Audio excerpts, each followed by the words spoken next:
नमस्कार। कार्यक्रम white paper में आपका स्वागत है। मैं हूं विनोद कुमार। दर्शकों, उपराज्यपाल मनोज कुमार के अभिभाषण पर मुख्यमंत्री उमर अब्दुल्ला ने अपनी स्टेटमेंट में कहा था कि नेशनल कॉन्फ्रेंस का ये मौक़िफ़ है, उनका ये दावा है, उनका ये वादा है जनता के साथ कि वो विशेष दर्जा जो है दिला के रहेंगे। जब उन्होंने वोट मांगा था तो इसी के आधार पर वोट मांगा था और अब दिला कर ही रहेंगे। लेकिन आज सदन की कार्रवाई में स्पेशल स्टेटस पर विशेष विवाद हुआ। जावेद बेग वो जब बजट पर अपना बोल रहे थे तो उस दौरान उन्होंने कहा कि जम्मू कश्मीर को स्पेशल स्टेटस मिला है, मिलना चाहिए, जो वापस लिया गया 5 अगस्त 2019 को। तो इस पर एलओपी ने विवाद खड़ा कर दिया कि स्पेशल स्टेटस संविधान में कहीं भी नहीं है। हालांकि जम्मू कश्मीर को अलग से झंडा मिला हुआ था, अलग से संविधान था, लेकिन ये बात आज जोर कर गई और दोनों के बीच में, सत्ता पक्ष और विपक्ष के बीच में कहासुनी होगी। सदन की कार्यवाही को भी स्थगित करना पड़ा, सदन में नोकझोंक भी हुई, नारेबाजी भी हुई। लेकिन ये चर्चा है, कुछ लोग जो बीजेपी से ताल्लुक़ रखते हैं, सत्ता पक्ष के लोग, उनका ये लगातार कहना था कि अब ये पास्ट हो चुका है, ये गुजर चुका ज़माना है। 370 में संशोधन हो चुका है, 35 से हट गया है, अब कोई विशेष दर्जा नहीं है। लेकिन नेशनल कॉन्फ्रेंस के लोग कहते थे कि इनको जानकारी नहीं है। खास तौर पर जावेद बेग जब बोल रहे थे तो उन्होंने कहा सत्ता पक्ष और विपक्ष नेताओं के आमने सामने आ गए, स्वाभाविक सी बात है, सत्र चल रहा है तो आमने सदन की कार्रवाई भी बाधित हुई, ये सब जानते हैं। मुद्दा ये था कि विशेष दर्जा बहाल किया जाना चाहिए। बहस के दौरान नारेबाजी भी देखने को मिली। सत्तारूढ़ नेशनल कॉन्फ्रेंस के विधायक जावेद हसन बेग ने चर्चा शुरू की और जावेद बेग का आरोप था कि कुछ सदस्यों को स्पेशल स्टेटस के इतिहास की जानकारी नहीं है। फिर एलओपी को लगा कि इसका जवाब देना चाहिए और उन्होंने कहा कि संविधान में, जो भारत का संविधान में है, उसमें स्पेशल स्टेटस का कोई भी वर्ड इस्तेमाल नहीं किया गया, लिखा नहीं गया। संविधान में विशेष दर्जा कहीं नहीं दिया गया है। लेकिन हम सब जानते हैं कि यहाँ पर अलग से संविधान भी था, अलग से झंडा भी था। पहले हम बताते हैं कि बेग ने, जावेद बेग जो विधायक हैं नेशनल कॉन्फ्रेंस के और बड़े सीनियर नेता हैं, और उसके साथ साथ ही उन्होंने एलओपी ने क्या कहा ये भी हम आपको बताते हैं। मालूम ही नहीं है हमारा गया क्या है। You have lost everything. You said that special status is nothing. मैं बताता हूं आपको स्पेशल स्टेटस क्या है। Leader of the opposition sir, article 370 it defines the relationship, constitutional relationship between government of India, between the Union of India and state of Jammu and Kashmir. Constitutional relationship only. ये था article 370। Article 385A, much more important than article 370. It protected our land and our jobs. 2, our constitution, जो मुल्क के constitution के ताबे था, लेकिन बहुत सारे मामलात में इंटरनल ऑटोनॉमी थी। हमने एक्सटर्नल सॉवरेनिटी सरेंडर की थी, इंटरनल ऑटोनॉमी नहीं की थी। It was negotiated, it was agreed, it was guaranteed through constitutional measures. और उसके बाद हमारा झंडा जो थामे हुआ था मुल्क के झंडे को, हमारा झंडा हाथ था, ये वो हाथ था जिसने मुल्क का झंडा संभाल के रखा था। क्या कहा महबूबा जी ने, क्या अगर आपने छेड़ा तो मुल्क में, क्या कश्मीर में एक आदमी नहीं होगा इस झंडे को थामने वाला। आपने चैलेंज किया, आज सुबह से शाम तक कानून से भरते हैं हमें झंडे इधर से भर दिए। This is when you take confrontation, this is when you speak without thinking, this are the repercussions of those speeches जिसकी वजह से ये सारा हुआ। मैं बात कर रहा हूं, जब आप आर्टिकल 370, एक मिनट यार, please let me speak. Article 370, let me speak please. Article 370, article 35A, our constitution, our flag, when they are taken together, it becomes special status. This is what we want. This is what we passed in this assembly. तो आधी बात नहीं करनी चाहिए। अब रहा BJP का ताल्लुक, नहीं सर, मैंने आपको इंटरप्ट नहीं किया। Oh sir, no, I haven't interrupted you. अभी तक क्यों चुप थे? अभी तक तो बोल रहा था। हाँ, बात अब बैठो चुप कर गए। आज आपके बाल निकालने हैं मैंने।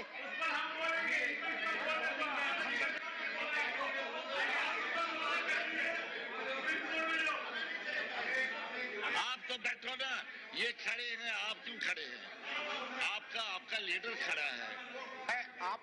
आपने आपने आपने जाति एलओपी पर क्वेश्चन उठाया, मैं जवाब दूंगा।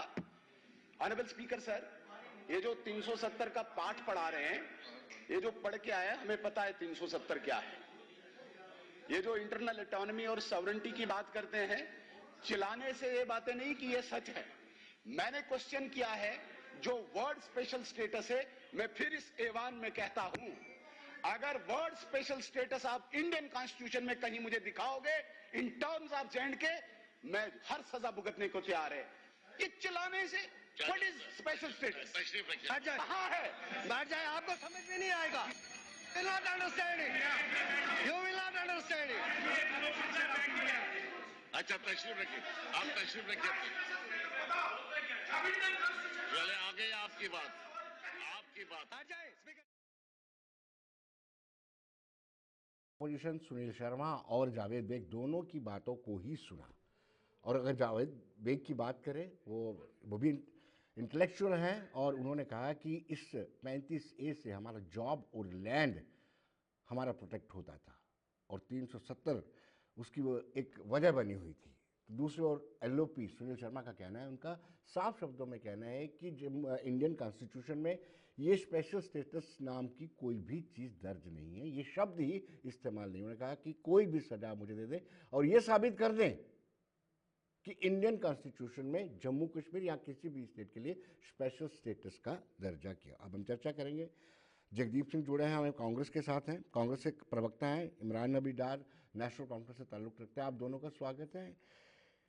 इमरान भाई, आप कैसे इसको देखते हैं? वो बिल्कुल सही कह रहे थे कि हमें अलग से स्टेटस मिला हुआ था, स्पेशल स्टेटस था, लेकिन एलओपी मानने को तैयार नहीं है। इमरान नबी डार क्या कहेंगे? डार साहब। देखिए, एलओपी तो कोई बात मानेंगे नहीं, उनसे आप एक्सपेक्ट कर भी नहीं सकते हैं कि वो ये बात मानेंगे। और वो क्या ये बात मानेंगे? 370 उन्होंने पूरी तरीके से हटाया कॉन्स्टिट्यूशन में से। 370 अभी भी है, क्या वो ये बात मानने के लिए तैयार है? उस पे जाके बीजेपी बयान दे। As article 370 it still exist in the constitution of yes, India.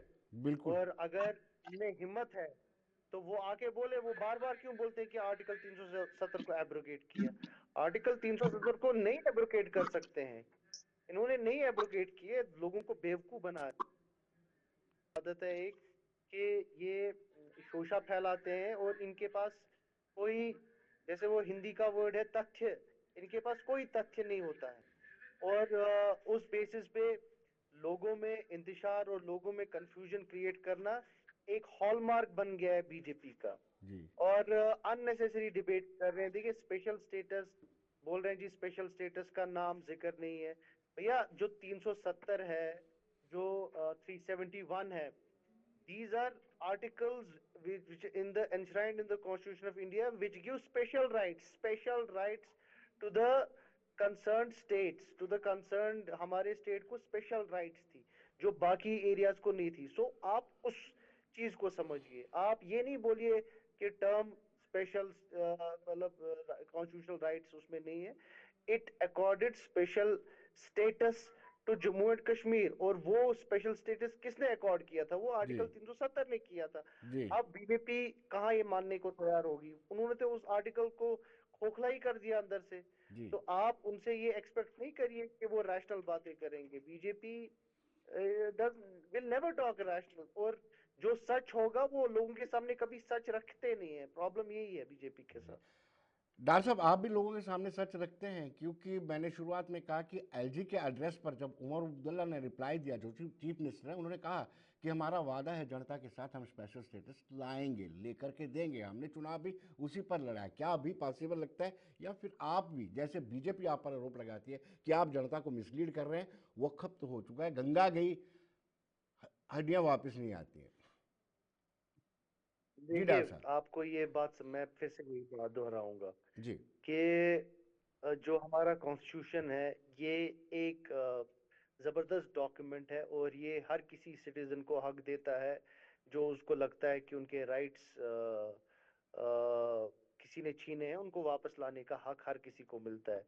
BJP की बात कर ले तो सुप्रीम कोर्ट ने, अगर प्रायर टू 2019 2 जजमेंट्स आई थी सुप्रीम कोर्ट से, जी। और 2 जजमेंट्स में ऑनरेबल जो सुप्रीम कोर्ट का बेंच था ये हाई कोर्ट का या बहुत सारे जितने भी ऑनरेबल जस्टिस थे, उन्होंने 370 को परमानेंट स्टेटस दे दिया था। आप just go and read the right document right sir, right. मैं हवा में बात नहीं कर रहा हूँ। बिल्कुल बिल्कुल। तो उसके बावजूद पीडीपी बीजेपी ने इसके खिलाफ एक मुहिम स्टार्ट की, और वो उनकी पॉलिटिकल मुहिम थी, मैं उसमें नहीं जाऊंगा, वो उनका हक है। ऐसा ही हमारा भी हक है, हमको कोई रोक नहीं सकता है। हमने बार बार बोला है कि we will fight to get restore हमारे जो ये स्पेशल राइट्स थे, जो हमसे जो कॉन्स्टिट्यूशन ने हमको दिए थे, इसके लिए हम जदोजहद करेंगे। अब इसका टाइम फ्रेम मैं आपको नहीं दे सकता हूँ, इसका टाइम फ्रेम कोई नहीं दे सकता है, बिकॉज प्रेजेंट हुकूमत से तो हम एक्सपेक्ट नहीं कर सकते हैं, इन्होंने ही छीना है। बट ये हुकूमत तो चलेगी नहीं, आगे फाइट करेंगे, और हमको उम्मीद है कि जो अगली हुकूमत आएगी वो समझेगी कि जम्मू कश्मीर और जो एक जियो पॉलिटिकल सिनारियो बन रहा है उसके तहत भी मुझे लगता है कि जो नेक्स्ट हुकूमत आएगी वो समझेगी कि गवर्नमेंट को जम्मू कश्मीर को एक दर्जा, स्पेशल दर्जा देने में ही समझदारी है, न कि हमसे हमारे हक छीनने में जो बीजेपी ने किया है। डॉक्टर साहब आपके पास मैं वापस लौटूंगा एक इंपॉर्टेंट सवाल को लेकर के, पर मैं जगदीप जी से जानना चाहूँगा। जगदीप जी, क्या वाकई आप भी, कांग्रेस भी चाहती है कि जो जम्मू कश्मीर को विशेष दर्जा मिला था वो दोबारा से मिलना चाहिए, बहाल होना चाहिए, लैंड और एम्प्लॉयमेंट वो एटलीस्ट उनकी प्रोटेक्शन होनी चाहिए? दबे शब्दों में तो भाजपा वाले भी कहते हैं कई बार। जगदीप जी। नमस्कार, मेरी आवाज आ रही है जी विनोद जी जी? जी जी जी जगदीप जी। विनोद जी, आधे घंटे का कार्यक्रम है, 10-12 मिनट आपकी भूमिका में चलेंगे, तो जो 5 मिनट आप मुझे देंगे मैं आपसे रिक्वेस्ट करूंगा, क्योंकि ये नितांत भाई संवेदनशील साहब मुद्दा आप है। टाइम की चिंता एक मत बड़ा कीजिए, मेरे बात टाइम टाइम की चिंता मत कीजिए आप। जी। चलिए, पहली तो बात ये है कि मैं बता दूं कि भारतीय जनता पार्टी के परम बुद्धिमान नेता और प्रवक्ताओं से अपेक्षा क्या होगी जब देश का प्रधानमंत्री जिलों को राजधानियों में तब्दील कर दे, जब खेल मंत्री मोहन बगान को मोहन बैगन बोलना शुरू कर दे, जब इनकी एक सांसद देश की पहले प्रधानमंत्री का नाम नेताजी सुभाष चंद्र बोस बताए, तो अपेक्षा सुनील शर्मा भी उसका अपवाद नहीं है। मुझे बड़े अफसोस के साथ कहना पड़ रहा है।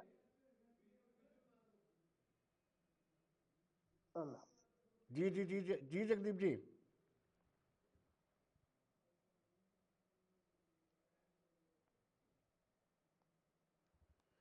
डार साहब आप मेरी आवाज आप तक पहुंच रही है? जी डार साहब एक सवाल ये है जी पुनित जी। कि आपने बाकी राज्यों में जाकर के बाकी पॉलिटिकल पार्टीज को कॉन्फिडेंस में नहीं लिया, ऐसा कुछ ऐसा माहौल नहीं बनाया कि बाकी राज्य में भी आपको सपोर्ट मिले, बाकी पॉलिटिकल पार्टी भी आपको सपोर्ट करे कि विशेष दर्जा आपको मिला है वो रहना चाहिए? नहीं, क्यों आप दो मेजर पार्टीज है कंट्री में, एक तो टीएमसी है, उन्होंने ओपनली बोला है, ममता बनर्जी जी ने, डीएमके के जो सुप्रीमो है स्टालिन साहब, उन्होंने बोला है, कांग्रेस भी बोलती है। चलिए, हालांकि वो 370 पे ओपनली नहीं बोलते हैं, बट वो भी चाहते हैं कि ये जो हमारा जैसा आपने बोला जो हमारे चाहे जॉब के रिलेटेड राइट्स थे या लैंड के रिलेटेड जो हमारा हकूक थे, उनको बहाल किया जाए। तो कहने का मतलब ये है, जो भी सेक्युलर जमातें हैं, जो भी अपोजिशन है, वो सेम पेज पे हैं हमारे साथ। हमारे खिलाफ जो हमारी डिमांड है, इस ये कोई ऐसी डिमांड नहीं है कि जो सॉवरेनिटी जिसको बीजेपी बार बार बोलती है कि एक विधान दो प्रधान नहीं चलेगा, ऐसा कुछ है नहीं बेसिकली। जी तो ये जब तक तकरीबन तकरीबन तकरीबन सारी पॉलिटिकल पार्टीज बीजेपी को छोड़ के और एनडीए को छोड़ के उन्होंने प्रिंसिपली एग्री किया है कि जो हमारी डिमांड है वो जेन्युइन डिमांड है, उसमें कोई ऐसी एंटी नेशनल या कोई ऐसी चीज नहीं है कि जिससे कंट्री की सॉवरेनिटी पे असर है। डॉक्टर साहब आपने चुनाव लड़े 2024 के, और इसी आधार पर चुनाव लड़े, पब्लिक में खुल करके सपोर्ट की, लेकिन उसके बावजूद भी जितना खुल करके आपके सहयोगी दल हैं वो भी चाहते हैं कि स्पेशल स्टेटस मिलना चाहिए, पीपल्स डेमोक्रेटिक पार्टी, पीपल्स कॉन्फ्रेंस जो अपनी पार्टी, वो खुलकर नहीं बोल पा रहे, वो आपके समर्थन नहीं आ रहे, वो राजनीति कर रहे हैं इस पर। नहीं, वो तो आपको तभी पता चला ना जब पीएचईडी हमने बनाया था। आपने ये देखो ना, जो पीसी के सजाद लोन साहब है, उन्होंने अपनी अलहाइदगी दिल्ली से अनाउंस की। उन्होंने, जब वो पीएचईडी के हिस्सा थे, तो दिल्ली में बैठ के उन्होंने अनाउंस किया कि मैं पीएचईडी का हिस्सा नहीं हूँ। और पीडीपी के तो जब वहीद पर्रा साहब ने सबसे पहले पीएचईडी के खिलाफ बयानबाजी स्टार्ट की, तो ये कहीं ना कहीं, मतलब हम जब बात करते हैं कि पीडीपी या पीसी, ये इनका जो बैकडोर चैनल्स है बीजेपी के साथ अभी भी जारी है, और वो इन टच है बीजेपी के साथ, और वो वही नैरेटिव चला रहे हैं जो बीजेपी ओपनली चला रही है, बट ये डिफरेंट तरीके में चला रहे हैं। लेकिन मैं, और आपको ये भी मालूम होगा कि इनका ये जो नैरेटिव है, ये लोगों के सामने भी एक्सपोज हो गया, इसीलिए इनकी ये हालत हो गई। इलेक्शन में 2024 में आप देखिए ना, आप कोई ज्यादा दूर जाने की जरूरत नहीं है। People of Kashmir rejected them, people of Pir Panjal rejected them, people of Jammu rejected these parties. तो इनकी तो कहीं साख्ती नहीं है। इनको क्यों आप इनमें इनको 5 साल तक चुप करने के लिए बोला है। और 5 साल क्या, मुझे लगता है पीडीपी की तो, मतलब इट इज इन कोमा, और वो कोमा से अब बाहर निकलेगी नहीं। वो तो अब कोमा के साथ ही रहेगी। उनका अब लोगों ने डिसाइड किया है उनको वहीं पे रखने का। डॉक्टर साहब, आप बड़े पॉलिटिकली बड़े मैच्योर हैं, आपको अनुभव, बड़ा एक्सपीरियंस है। आपका अनुभव ये कहता है कि जब बीजेपी और उन्होंने हाथ मिलाया था पीपल्स डेमोक्रेटिक पार्टी के साथ, उसी दिन ये पटकथा शुरू हो गई थी कि हमने 370 में संशोधन कैसे करना है और जो विशेष दर्जा दिया गया है जम्मू कश्मीर को, वो कैसे लेना है। Do you think?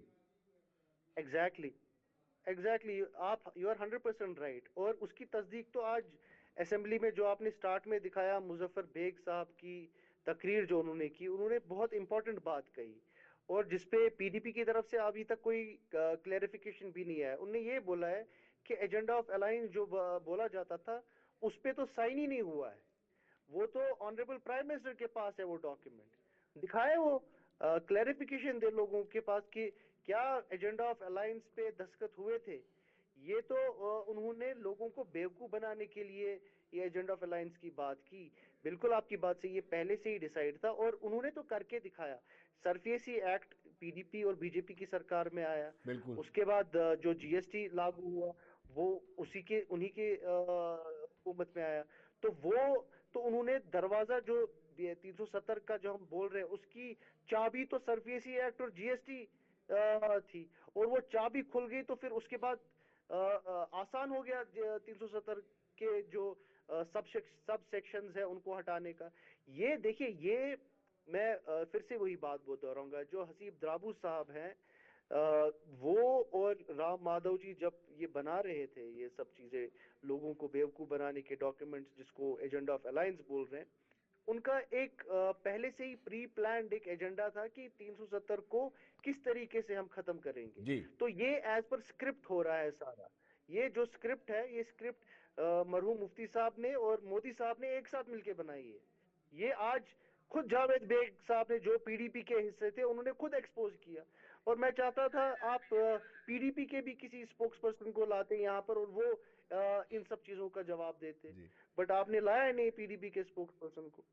डॉक्टर साहब, एक और इम्पोर्टेंट सवाल पूछूंगा, क्योंकि पीडीपी के लोग कहते हैं कि अगर हमारे हाथ मिलाने से ऐसा हुआ है तो आगाज एनसी ने किया था, जब सपोर्ट किया था सेंटर में, और एमओएस भी बने थे उमर अब्दुल्ला, एक्सटर्नल अफेयर। देखिए, मैं बार बार वही बात कहता हूँ कि जो आप बोलते हैं एनडीए, वो उस टाइम पे अगर आप देखते हैं, वो मोदी, उस टाइम पे मोदी साहब नहीं थे, उस टाइम पे वाजपेयी साहब की जी सरकार है, और जमीन आसमान का फर्क है। बिल्कुल। ये मोदी सरकार और वाजपेयी सरकार में जमीन आसमान का फर्क है।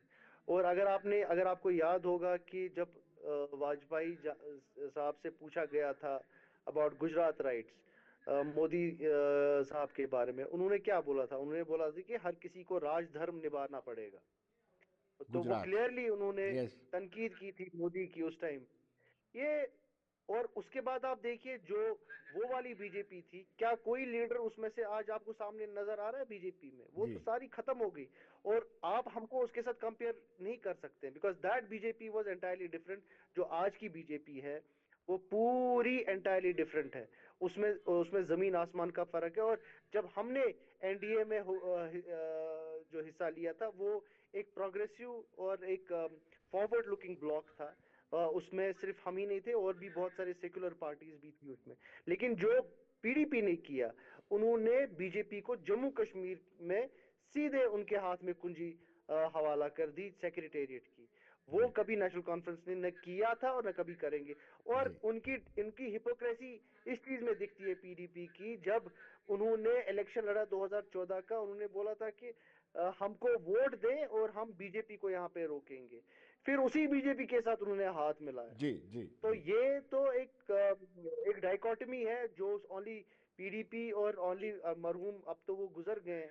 तो अभी तक मुझे कोई जस्टिफिकेशन समझ नहीं आ रही है कि किन वजूहत की वजह से उन्होंने बीजेपी का हाथ मिलाया।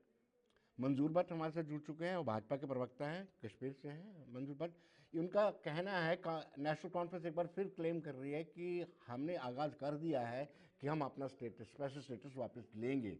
आपको क्या लगता है कि ये बयानबाजी किस लिए की जा रही है, मंजूर भट्ट? विनोद जी, सबसे पहले मैं क्षमा चाहता हूँ क्योंकि यहाँ कोई टेक्निकल इश्यू था तो मैं उस वजह से नहीं जुड़ पा रहा था, जी तो बड़ी लेट में ज्वाइन किया डिबेट को। जिस तरीके से नेशनल कॉन्फ्रेंस जिस तरीके से आज बयान कर रही है, मुझे लगता है जैसे कोई बड़ा तीर उमर अब्दुल्ला सरकार ने कल जो बजट में मारा है। जिस तरीके से आपने देखा, जो एक्सपेक्टेशन जम्मू कश्मीर के लोगों को थी बजट को लेकर, तो कहीं ना कहीं नाउमीदी हासिल हुई है। हाल ही में सेंटर की तरफ से भी उससे 2-3 दिन पहले ही मंजूर भट्ट, बजट मैं अनाउंस सिंपल हुआ सवाल पूरे देश पूछ रहा भर में, था। ये और स्पेशल आपने स्टेटस देखा की बात किस कर रहे तरीके हैं, से ये स्पेशल स्टेटस की बात कर रहे हैं, यानी 5 अगस्त 2019 के पहले की वाली वापसी की बात कर रहे हैं। Is it possible?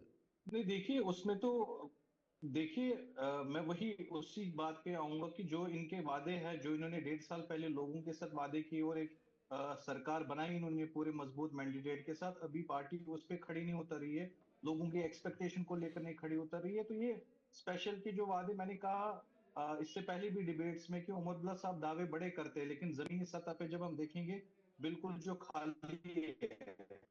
अब स्पेशल स्टेटस की ये बात आज की नहीं है, ये तो इलेक्शंस में भी कर रहे थे। इलेक्शंस में इन्होंने और भी कुछ लोगों की कुछ और चीजों के भी वादे किए थे, वो अभी तक 1.5 साल में पूरा नहीं हुआ। तो जहां तक इनके स्पेशल स्टेटस की बात है, ठीक है, नेशनल कॉन्फ्रेंस अपने हिसाब से ख्वाब बहुत देखती है, लेकिन उन ख्वाबों को ताबीर करने के लिए मेहनत काफी करनी पड़ती है, जो मुझे लगता है पिछले 1.5 साल से नेशनल कॉन्फ्रेंस सरकार मुझे लगता है नाकामयाब हो गई है उस चीज क्या में। आपको लगता है कि ये जो स्टेटमेंट है कि हम आपको दोबारा से स्पेशल स्टेटस देंगे, और ये भी उन्होंने कहा कि हमने पहले ही सत्र में रेजोल्यूशन भी पास कर दिया है, और आपको ये भी याद होगा कि एनसी ने पहले भी एक ऑटोनॉमी को लेकर रेजोल्यूशन पास करके दिल्ली में भेजा था, क्या ये वाकई बरगलाने वाली बात है या इसमें सीरियसनेस दिख रही है कई नेशनल कॉन्फ्रेंस की, मंजूर भाई? नहीं, देखिए नेशनल कॉन्फ्रेंस अपनी जगह पूरा मैंडेट है इनके पास, और ये मुझे लगता है असेंबली में इनकी आवाज सबसे ज्यादा चलती है जम्मू कश्मीर में। लेकिन जो स्पेशल स्टेटस की बात है, उस स्पेशल स्टेटस के लिए आज तक हमने 40 से 70 साल से कश्मीरी आवाम उस चीज के पीछे थी, और उन 40 सालों में सिवाय खून खराबा, हालात खराब, आतंकवाद, अलगावाद, उसके बिना कुछ हमें हासिल नहीं हुआ। लेकिन विदाउट स्पेशल स्टेटस, आर्टिकल 370 से पहले आपको पता है कि यहाँ के हालात क्या थे। आर्टिकल 370 के बाद जम्मू कश्मीर की नौजवान या जम्मू कश्मीर के लोगों ने नई जिंदगी इन 10 सालों में देखी, जो प्रधानमंत्री नरेंद्र मोदी जी ने दिखाई। हाँ सर, क्या कॉन्फ्रेंस को बेतहाशा पावर देके फिर जम्मू कश्मीर के हालात कहीं ना कहीं खराब करना है? मुझे लगता है वो हमारे on the floor of house हमारे प्रधानमंत्री जी ने, हमारे गृह मंत्री जी ने कहा है कि वक्त आने पे जब जम्मू कश्मीर के हालात वहां पहुंचेंगे, तो इनको इतना उस पे मुझे लगता है एफर्ट्स लगाने की जरूरत नहीं है। वो ऑलरेडी सेंट्रल गवर्नमेंट ने वादा किया है लोगों के साथ। लेकिन जो बजट पे फोकस होना चाहिए था सरकार का, 90 मिनट्स की स्पीच थी विनोद जी चीफ मिनिस्टर उमर अब्दुल्ला साहब की, और मुझे लगता है 80% उसमें जो सेंटर स्पॉन्सर्ड स्कीम्स है उसका डिस्कस किया है। जो हमारे 10 साल में प्रधानमंत्री जी ने और यहाँ के लेफ्टिनेंट गवर्नर ने काम किए उनको गिनाया गया। अपना तो कहीं ना कहीं नेशनल कॉन्फ्रेंस हमें खाली नजर आया। डेलीवेजर्स का सबसे बड़ा इश्यू है, कोई टाइम फ्रेम डेलीवेजर्स की बात की, उनको पिछले 1.5 साल से लॉलीपॉप मुंह में रखे हैं कि आपका करेंगे, लेकिन कोई टाइम लाइन नहीं, कोई फ्रेमवर्क नहीं कि किस तरीके से पॉलिसी आगे रहेगी। सोशल वेलफेयर को लेकर लोगों को एक्सपेक्टेशन जो मैरिज असिस्टेंट पिछले 1.5 साल से कुछ ड्यूज जो पेंडिंग है वो भी शायद मिलेंगे। अच्छा, फ्री बस सर्विस जो इन्होंने लॉन्च की पिछले 1 साल पहले, आप देखिए वो खसारे पे पहुंची है। उसका कोई विजन ही नहीं था कि अगर हम फ्री बसेस फीमेल्स को दे रहे हैं तो इसको राह अमल इसको आगे कैसे चलाएंगे। लेकिन पिछले 1 साल में ही आप देखिए उसका कर्जा बढ़ चुका है, उनके एम्प्लॉयज की तनख्वाह नहीं मिल रही है। तो बजाय कि ये जो ये दावे कर रहे हैं स्पेशल स्टेटस के, उससे बेहतर है इनको पहले एक बेहतरीन सरकार चलानी। जो जो लोग एक्सपेक्टेशन डाल के जिन्होंने वोट किया और उनको एक्सपेक्टेशन थी उमर अब्दुल्ला साहब से वो काम होंगे, लेकिन बिल्कुल नाकामयाब हो गए। इस स्पेशल स्टेटस से बेहतर है कि डार साहब आप उमर सुन अब्दुल्ला पा रहे हैं? साहब डार गुड साहब आप मुझे गवर्नेंस सुन पे पा रहे फोकस हैं? करें। डार साहब जी आप जी मेरी जी, आवाज आप तक आ रही? मैं सुन रहा हूँ, मैं सुन रहा हूँ। हाँ, मंजूर भट्ट ने बिल्कुल बिल्कुल। आपकी इस बजट को पूरी तरह से आउटराइटली रिजेक्ट कर दिया है। कहा कि सारी सेंटर स्पॉन्सर स्कीम्स को बार बार अपने 90 मिनट के भाषण में उसका ही जिक्र किया है। डार साहब, ठीक है, ये देखिए देखिए अपोजिशन है, इनका हक बनता है, ठीक है, इनने कर लिया reject, but fact speak otherwise. अगर आपको ये मालूम होगा कि जो इस बजट में जितने इकदाम उठाए, ठीक है, ये बोल रहे हैं सेंट्रली स्पॉन्सर्ड स्कीम्स हैं, ऐसे मैं इनको बताना चाहता हूँ मंजूर साहब को कि फेडरल स्ट्रक्चर में हर किसी जगह पे ऐसे ही गवर्नमेंट्स चलती हैं। ये कोई वैक्यूम में स्टेट गवर्नमेंट या यूटी गवर्नमेंट नहीं चल सकती है जब तक कोऑर्डिनेशन नहीं, वो सेंट्रल तो गवर्नमेंट के साथ ना 1.5 साल हो। में इमरान कोई नबी भी खान साहब, आप गवर्नमेंट, पॉलिटिशियन हैं, आप 1.5 साल में कुछ कर सकते थे। अब देखिए मंजूर AIY मंजूर जो मैंने आपके प्रधानमंत्री बीच की में आवास योजना है वो फिर तो आप बोलते हो प्रधानमंत्री जी फिर आप की है, बोलते हो व्हाई डू आई वो गेट सेंटर एंग्री, स्पॉन्सर्ड है। फिर आप बोलते हो why do I Lakhpati gate दीदी एंग्री। सेंटर आप सेंटर आपको स्पॉन्सर्ड बर्दाश्त स्कीम रखने है। की कुव्वत रखनी आप चाहिए। लोकल इश्यूज पे कहिए ना। आप बर्दाश्त रखो ना यार, मैंने आपके बीच में बात नहीं की ना। आपकी जब टर्न आएगी तब आप बोल लेना, देन यू से कि आप चलिए गुस्सा करते हो, मैं गुस्सा करता हूँ। रिलैक्स करो, बात ठीक है, बोलिए बर्दाश्त रखने बोलिए। का भी कुव्वत रखा बोलिए। करो, डार साहब बोलिए, दूसरों बोलिए की आप। भी बात सुना करो, ठीक है। आपकी नहीं बात चलेगी, सो मेरी बात सुनो आराम से, फिर आपको बोलना होगा आप अपने टाइम पे आराम से बोल सकते हैं, मैं जी, आपको इंटरफेयर नहीं करूंगा। मैं बस इतना बोल रहा हूँ कि सिचुएशन जो हमारे इस टाइम पे जम्मू कश्मीर की है बहुत ही सेंसिटिव है, और सेंसिटिव इस मामले में है। एक तो आपने हमको बताइए। एक तो आपने हमको यूपी बना के रखा हुआ है, ठीक है। एक जो काम इलेक्टेड हुकूमत कर सकती थी, वो उसके पास उतना ताकत, उसके पास उतनी हिम्मत और उसके पास उतनी फ्लेक्सिबिलिटी आप लोगों ने दी नहीं है। दूसरी ये बात, यूनियन बजट परसों आया, आपने बजट के नाम पे पीनट्स आपके सरकार से मिले, यूनियन गवर्नमेंट की सरकार से। हमने बात की थी केसीसी लोन माफ करना, पैसा तो यूनियन गवर्नमेंट से आएगा ना, यहाँ तो कोई खजाना है नहीं हमारे पास। हमने बार बार बोला है कि ये सारी कोई मेहरबानी नहीं होती है, ये this is federal structure, federal structure. या तो आप एक बात करिए, जितने भी यहाँ पे हाइड्रो इलेक्ट्रिक पावर प्रोजेक्ट्स हैं, करिए वो जम्मू कश्मीर गवर्नमेंट के हवाले। एक तो हम यहाँ की सरकार भी चलाएंगे, और जो एक्स्ट्रा रेवेन्यू होगा वो हम गवर्नमेंट ऑफ इंडिया को भी देंगे। और यहाँ की सरकार हम उस जिस तरीके में बाहर से इस टाइम पे पैसा आ रहा है, उसको डबल करके हम वो पैसा अपने हाइड्रो इलेक्ट्रिक पावर से निकाल सकते हैं। बट वो भी आप नहीं करेंगे। अब आप हमको पैसा भी नहीं देंगे। अब इस सरकार को पैसों का मोहताज बनाते हैं आप। यहाँ बताइए, आपने ट्रेजरीज खाली करके रखी थी जब उमर साहब ने सरकार हाथ में ली, उस टाइम पे पिछले 6 सालों में ट्रेजरीज खत्म हो गई है, खत्म, dry, our treasuries are running dry, यहाँ पे कोई पैसा नहीं है इस टाइम पे। लोगों के पैसे जो पीएफ है या कंट्रैक्टर्स के पैसे हैं वो तक नहीं जा रहे, मुश्किल से लोगों की सैलरी जा रही है, और आप हम पे बात करें। और ये सब चलिए चीजें जवाब ले जो है लेते हैं। 6 साल में डार साहब, एआईजी साहब ने। जवाब ले लेते हैं मंजूर जी। मंजूर जी, आपको मेरी आवाज आ रही है? उनका ये कहना है कि आप खुल करके सरकार को काम करने नहीं दे रहे हैं। सर सर मुझे लगता है सर हमने कोई ऐसे हथियार नहीं रखे हैं कि उमर अब्दुल्ला साहब की सरकार काम करेगी और हम उन हथियारों से उनको रोकेंगे।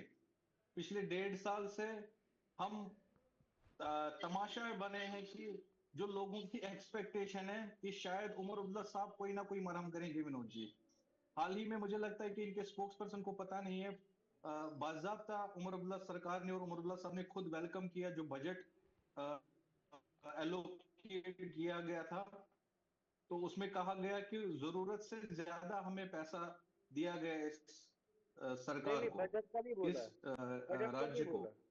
तो लेकिन बजट के अगर बारे इस में, तरीके यूनियन से बजट जो के ये बारे में कह रहे हैं कि खजाने खाली है जम्मू कश्मीर के सरकार के है, हम काम नहीं कर पा रहे, मुझे बताइए वो बजट कहाँ जा रहे हैं, वो फिर कैसे इस्तेमाल कर सकती है नेशनल कॉन्फ्रेंस गवर्नमेंट।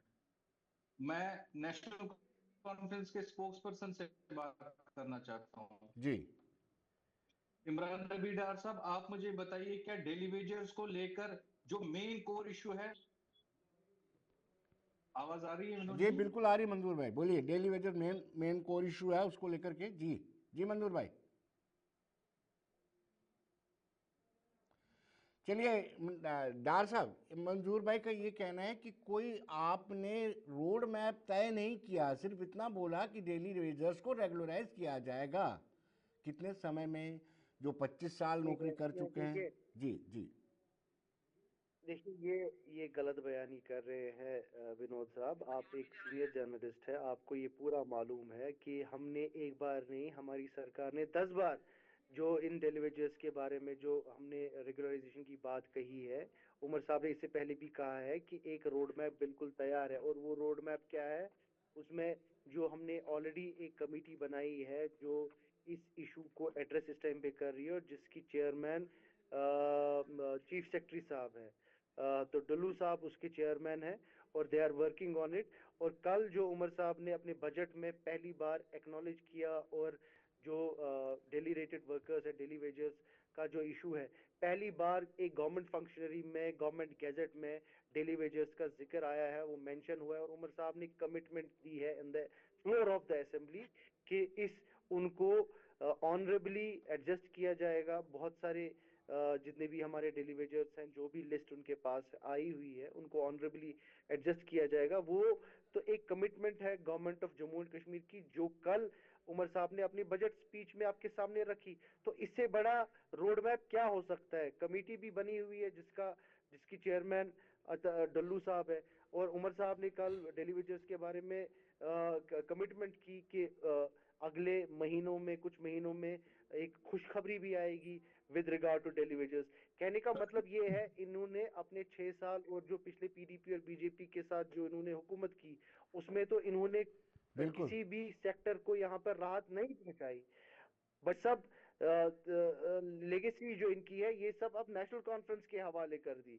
और इनको लगता है कि नेशनल कॉन्फ्रेंस को अब बोल बोल के यहाँ हमारा जिसको आप कॉन्फिडेंस बोलते हैं, उसको कम करेंगे। नेशनल कॉन्फ्रेंस का कॉन्फिडेंस कभी कम होने वाला नहीं है। मैं आपको यकीन से बोल सकता हूँ कि जो हमारे 25 प्रोमिसेस और 12 गारंटीज है, उनसे ज्यादा हम इनको करके दिखाएंगे। 5 साल के बाद आप मुझे यही सवाल पूछिए। चलिए, मंजूर जी भी हमारे साथ जुड़ चुके हैं दोबारा।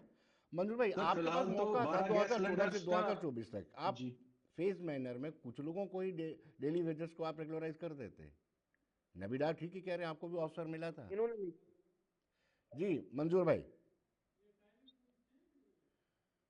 विनोद जी, एक चुनी हुई सरकार में और एक लेफ्टिनेंट गवर्नर शासन में बहुत अंतर होता है। जो एक चुनी हुई सरकार और जो मजबूत कैबिनेट होती है, वो कोई भी डिसीजन कर सकती है।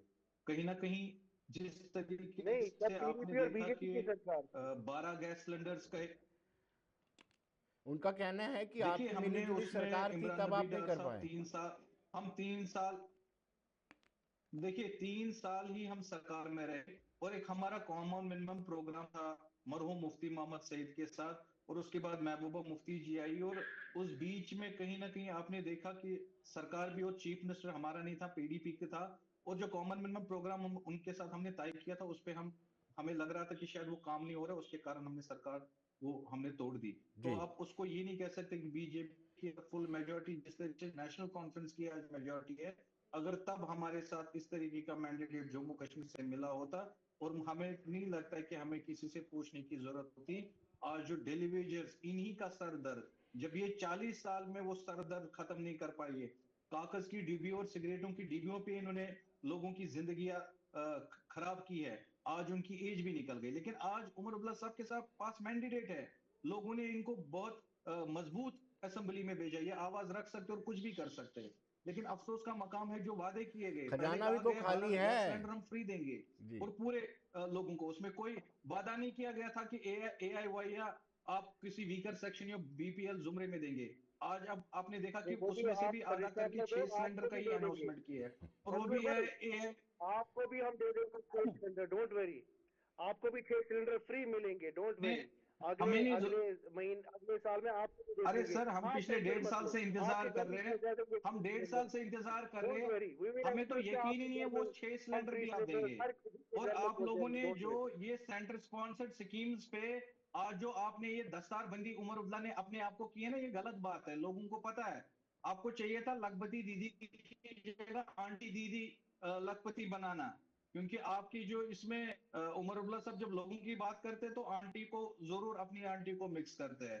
तो मुझे लगता है कि उनको चाहिए कि हर एक जो हमारी डोंट गेट कश्मीर या पर्सनल, जम्मू कश्मीर की व्हाई रहने यू वाली गेटिंग बहन है, पर्सनल? माँ है, मतलब वो मैं, जम्मू कश्मीर अगर मैं उन्होंने आपको आपको वोट पर्सनल डाला हो है। जाऊं तो वो आप इस बात पे एक्सपेक्टेशन है, आप 200 यूनिट डिबेट बिजली से दे दीजिए, पर्सनल मत बात आप करो 1 यार। लाख नहीं, डार 1 लाख साहब, में आए हो, नौजवानों को नहीं डिबेट रोजगार करो, दीजिए कि तरीके उसमें से भी जी, बात आप करो, वीकर सेक्शन ही देखेंगे। तरीके से डार बात किया साहब, करो। नहीं विल लिव नहीं, डार साहब के stay 1 with lakh in the नौजवानों की लिमिट्स, नौकरियां कहाँ गई? ओके, स्टे विद उसमें इन भी द आप गैस लिमिट्स, सिलेंडर की तरीके तरह से 6 ही बात दे करो। देंगे। यहाँ पे कोई मैं बर्दाश्त नहीं कर नहीं, सकता 12 हूँ ये का वादा बकवास। किया ना, आप तो मुझे अब कह रहे देने के लिए, मुझे देंगे, दे दीजिए ना मुझे। आपकी सरकार ने तो वादा मैं किया दे है, रहा हूँ, आप उमर अपने अब्दुल्ला साहब ने तो आप वादा किया है stay 12 with in gas your cylinder का, लिमिट्स, दे दीजिए ना डोंट गेट मुझे। पर्सनल, डोंट गेट पर्सनल, ठीक है? जी, बिल्कुल आपको बिल्कुल पर्सनल होने पर्सनल की नहीं होना जरूरत है। नहीं है, आप स्टे विद बिल्कुल। पर्सनल नहीं लिमिट्स। हो रहे, आप पर्सनल हुए। आपने कहा मुझे जरूरत है, नहीं, आपने आप कहा मुझे पर्सनल हो जरूरत रहे है। हो, आपको आप पहले सुनो उन तो, गरीब लोगों को तो दे दीजिए ना, गरीब लोगों को दे दीजिए। इमरान नबी डार साहब, इंशाल्लाह इंशाल्लाह मिलेगा, सबको मिलेगा।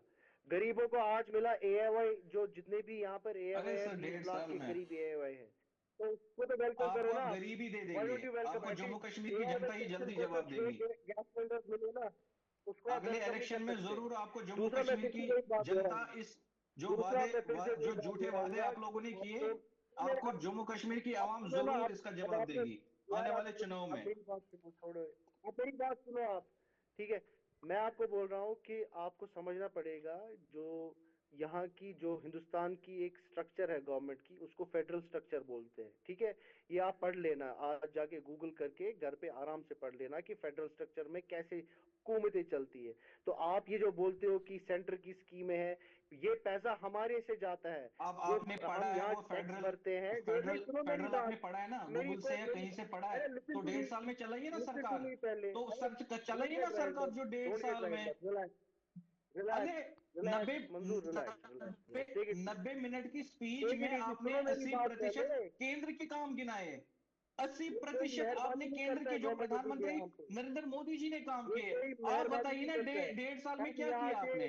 हम यहाँ आप से जो ये फेडरल कह रहे हैं हम कि देश यहाँ को से चलाने के लिए, यहाँ GST की का सरकार को चलाने रेवेन्यू के लिए उनको देते फेडरल हैं, सिस्टम होना चाहिए, तो 1.5 साल में जो चलाइए ना। GST का अब रेवेन्यू नेशनल वही कॉन्फ्रेंस के पैसा, लोगों ये ने तो हमारा ही पढ़ा है, पैसा है, तो चलाइए 1.5 साल में ये सरकार। जो हमको पैसा क्या बात मिलता है, करें ये इमरान हमारा ही नबीदर पैसा है, साहब? ठीक है? ये जो टैक्स ज्ञान पेयर्स का ज्ञान तो पैसा आप है, ये बहुत उनका ही देते हैं, होता है। लेकिन उस ज्ञान पे आप अमल खुद नहीं करते हैं। हाँ हाँ, डार ज्ञान तो साहब, आप आखिरी नहीं, सवाल। मैं लेते आपको हैं नेशनल समझा रहा हूँ, कॉन्फ्रेंस से। आपको समझा रहा हूँ मंजूर, आप समझो। अभी आपको समझने की, अभी आप बैठे हो आराम से, अभी आप समझो, थोड़ा पढ़ाई करो करो और समझो, बाद में फिर डिबेट करेंगे हम इंशाल्लाह, डोंट वरी। लेकिन डॉक्टर साहब, आखिरी सवाल, सर अब जितनी एक मैंने हो एक सकी मिनट है में आप मैंने की जवाब है, दीजिए। लेकिन हम इसमें कोई एजुकेशन सेंटर कोई पर आवाज डिपेंड नहीं हैं करेगी। और सेंटर से हम तलखी अफोर्ड नहीं कर सकते हैं, तो ऐसे में कैसे चलेगा? कुछ एमिकेबल सोल्यूशन होना चाहिए। नहीं, मैं फिर से वही बात दोहराऊंगा, देखिए, मैं जो एक फेडरल स्ट्रक्चर में जिस तरीके में चाहे तमिलनाडु की हुकूमत चलती है, चाहे जितनी भी अपोजिशन हुकूमतें चलती है, इन फेडरल स्ट्रक्चर वैसे ही जम्मू कश्मीर की हुकूमत भी वैसे ही चलेगी, और कोई सेंटर या स्टेट आपस में एक दूसरे पे मेहरबानी नहीं करते हैं। जी, this is part and parcel of a governance structure, ये गवर्नेंस स्ट्रक्चर का एक हिस्सा है, और हम चाहते हैं जो हमारा हक है वो हमको मिलना चाहिए, चलिए चलिए और डॉक्टर साहब, उसकी हम डिमांड करेंगे और वही चलिए हम इम्प्लीमेंट करेंगे। डॉक्टर साहब, बहुत बहुत शुक्रिया आपका। मंजूर भाई, आपका भी बहुत बहुत शुक्रिया। तो दर्शकों, आप बने रहिए देश दुनिया की खबरों के लिए और मुझे दीजिए इजाज़त। नमस्कार।